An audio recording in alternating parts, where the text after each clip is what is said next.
One of the most important gameplay features in this game is character skill trees. Not only do you earn skill points throughout the game just by playing it for your characters, but if you have enough affinity between your party members, you can also link their skills to your other characters. The problem with this is that it can be difficult to max out all the affinity between your party members, and skill points are also pretty challenging to get given the fact that enemies around your level will only give you 10 skill points. Fortunately, there is a way to make getting these much easier.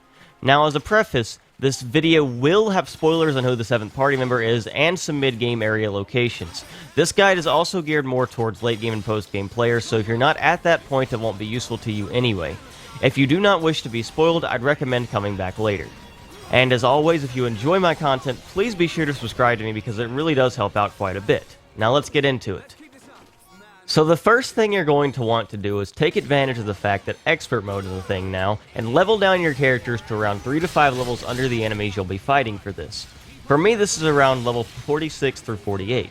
The reason for this is that you can get 15 skill points from killing gold-plated enemies, and whatever your gear and current actual level are do not matter at all. This is useful for helping you get more skill points later on. Naturally, the main person skill point grinding is useful for is that 7th character since you get them so late. Their minimum level cannot go under 40, hence why I chose about 46 through 48 as the level I want to be for this. I'd personally recommend the first Beach of the Fallen Arm as the grinding spot. It's what I have been using and it seems to work pretty well. On the far east corner of the beach there are a lot of Crabbles and Flammy enemies that will spawn. The next thing you'll want is both Ryan and Dunban in your party. Put Ryan in the 3rd slot and Dunban in your 1st slot.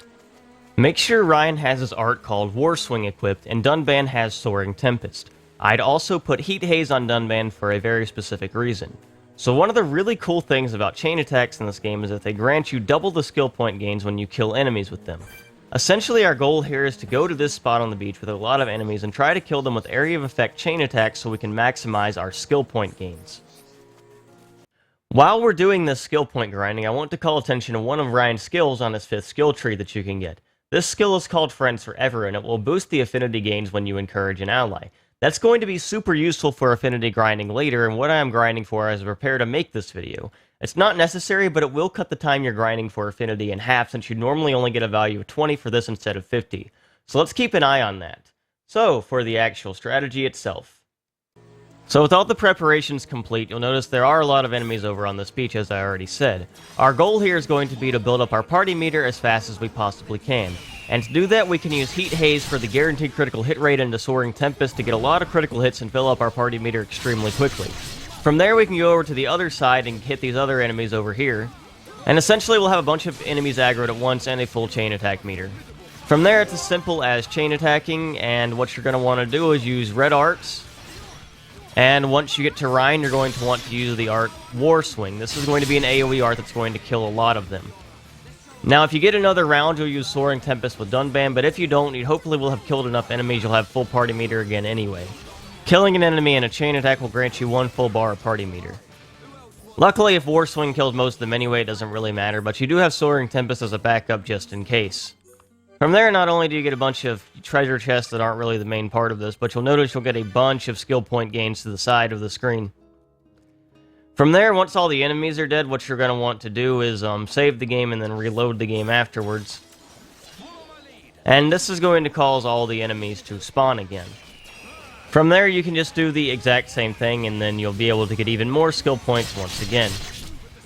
Once you level up a little bit and get too high on level to get the maximum skill point gains, you can level yourself down to once again get even more skill points after that. Like I mentioned before, I don't know for sure if this is the absolute best grinding spot you can possibly do, but it has a bunch of easy-to-kill enemies and a bunch of them close together, so I figured for AoE chain attacking this was probably one of the best options you could have. So here's a good example of when the chain attack doesn't kill all of them.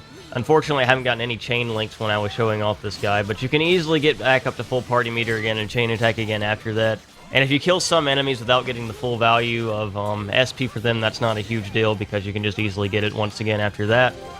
So, if you fail a chain link, you can chain attack afterwards, and hopefully you can use War Swing and Soaring Tempest to kill all of them this time around. All in all, it's not really that hard, and if you have late game gear and like arts leveled up and everything like that, you'll do plenty of damage here and not have any issues with it at all. And I guess if you don't want to reload the game and you want to keep your party meter, you can also skip travel back to the beach, but then you have to walk all the way over there again, so I don't know what method's actually going to be faster here. Party meter is really easy to get, so I assume the saving and reloading method's going to be better. And like I said, if you get too high level, you can just level yourself down and go again. Overall, this is not going to be the absolute fastest thing to do to get skill points, and if you want to just play New Game Plus and get location skill points, that's usually going to give you more than battles are going to give you. Location skill points aren't limited by level or anything like that. You'll always get full value, and a lot of times you'll get like 200 plus for secret areas later in the game, so that's really nice. But if you're only going to do one save file and you don't want to play New Game Plus a bunch of times and you want to max out for your skill tree, this is definitely a good method to do that. It only took me about 8 to 10 minutes, I want to say, to get Ryan's last skill on his chart when I was at about 600 skill points or so. That's about 1,000 skill points per 10 minutes, I would say. That's not a terrible rate. It's not going to be the absolute fastest thing in the world, but it is effective for getting things as soon as possible. Much easier than some of the grinding you might have to do in some of the other Xeno games. I think that about covers it as far as SP grinding, so let's get into the Affinity grinding now. It's worth noting I made sure to get that skill on Ryan's skill tree before doing this, but after that, what you're going to want to do is go to the High Entia Tomb. You're going to want to make sure you have an accessory called the High Entia Emblem, I believe, from one of the quests that you can get in Satoral Marsh called the Imperial Ceremony or something to get the key item that allows you to open up some of the extra doors around the map that have the High Entia emblem on them. Now, this is not something you have to do. There are ways to do this around this. What you're trying to get is 100% debuff resist. If you get this emblem, then you have the ability to go to get a treasure chest in the tomb that has 75% debuff resist. You can also get a 50% debuff resist gem from the Colony 6 stuff. If you get everything to level 4, you'll get a debuff resist 50%. And what you're trying to do is get enough to make 100% one way or another. And if you can't get it through this method, then you can also get it from level 98 Dinosaurus in Machna Forest. You can get the crystals anyway that you can refine into gems yourself. If you want to just get them preset, then you can just do it this way, as I already explained. And why you're going to want to do this is that we're going to grind Affinity off a unique monster that has a sleep spike, or a sleep counter spike. This means when you hit the enemy, he's going to put you to sleep. However, if you have a character that has 100% debuff resist, then they are going to be immune from being put to sleep. So this means you don't have to worry about anything when you're fighting the monster. Now, of course, you can just try to stay far away from him when grinding the Affinity so you won't actually attack him, but this can be a little bit more annoying than anything else, and it's much easier to grind the Affinity if you can just stand close to your party members at all times. I'd also recommend being, like, level 93 at the least, so he's classified as a black enemy and is going to pose no threat to you whatsoever. This will allow you to just freely be able to grind Affinity without having to worry about him really hitting you that often or doing much to you, because you'll be able to easily avoid his attacks and everything like that. So with all that preparation done, what you're going to want to do is skip travel to Sultaner Seal Island in Aerith Sea, and then you're going to want to jump off and start swimming south. The unique monster we want to fight is on that island over there. So Affinity grinding can kind of be a pain in this game. The only ways to get Affinity are by gifting items, which aren't really the most efficient way to do things in this game, by doing quests, which will give you some lines that'll grow Affinity between your party members, and that is also limited by quests themselves, and then of course battling together. By battling together, you'll gradually just gain Affinity over time by hitting burst affinities and encouraging allies and everything, but it can still be a very, very slow process normally. However, if you are given a lot of chances to encourage your allies, then you can start grinding Affinity very quickly. So, if an ally falls asleep, you'll be able to wake them up and start getting Affinity that way. It'll also lower their tension slightly, meaning you'll get even more chances to encourage them over the course of the fight. So essentially, by fighting this enemy, we're going to get a lot of chances to encourage our allies, and by having Ryan's skill that we have, we're able to increase the Affinity by quite a bit. You can also link this skill to your other characters to let them grind Affinity with other party members easier, and that is what we're going to want to be doing. So the unique monster is the Stormy Belligan over here. It's going to put our allies to sleep when they hit him, and what we're going to want to do is kill the little side add-ons over here first, just to get them out of the way, and they're not too much of an issue. Once only the Stormy Belligun is left, you're going to want to not use any arts on them at all yourselves, and you're going to want to try to gimp your party members as much as you can to make sure they're not going to just kill him super quickly. They're going to constantly be falling asleep and doing stuff, and you'll be able to easily grind Affinity through them by that. And this will help you max all your Affinity links much easier. Once you have killed the unique monster, you can save and load the game. or if you get close to killing the unique monster, you can simply run away and then come back. If you've already killed the add-ons after saving and reloading, then they will no longer be back when you return.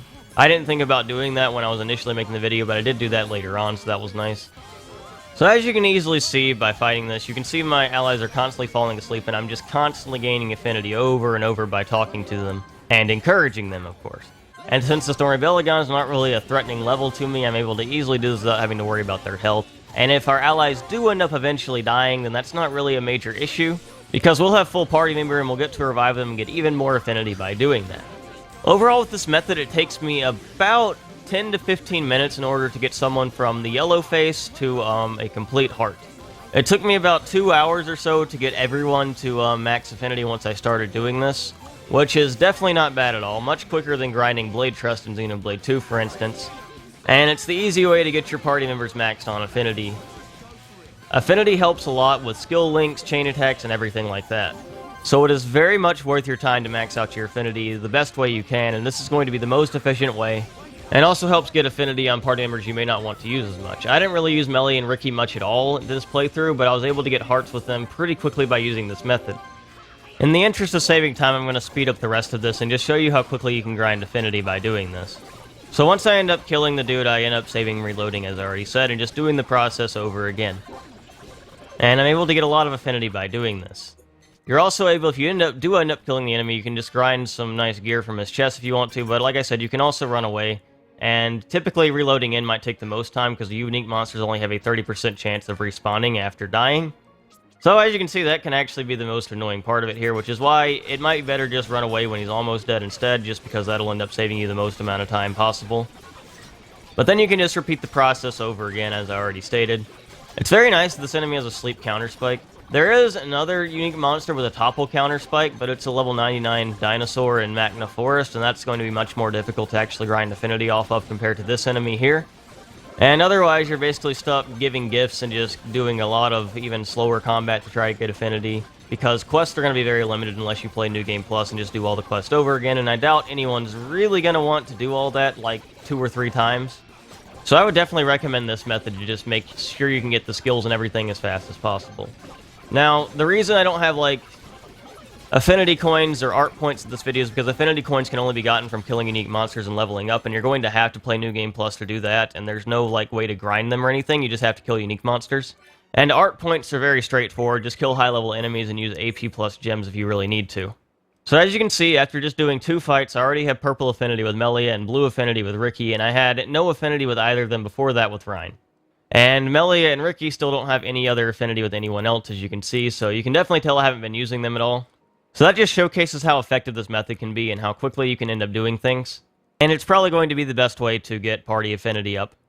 So I don't think I need to say anything more. It's pretty straightforward from here on out, so I hope this guide is useful to you. Look forward to a gem and equipment guide coming really soon, and some other useful guides like character guides and everything else after that. If you learned something from this video, make sure to like, comment, share, and all of that. Thank you all so much for watching, and have a wonderful day.